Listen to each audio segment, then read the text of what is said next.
Evo IMT 560. Danas ćemo ga malo upaliti.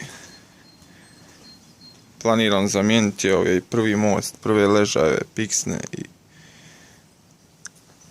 malo srediti gume.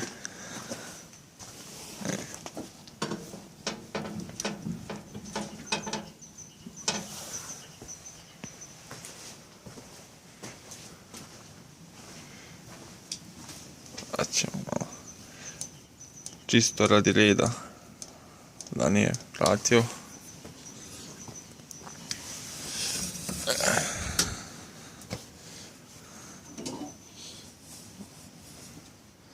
Bez grijača palimo.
Traktor nije palio skoro 3 mjeseca.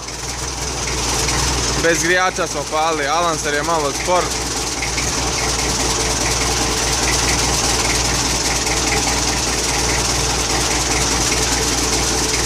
To bilo to, možda snimim kako sam radio prvi most, možda ne, pošto radim sam.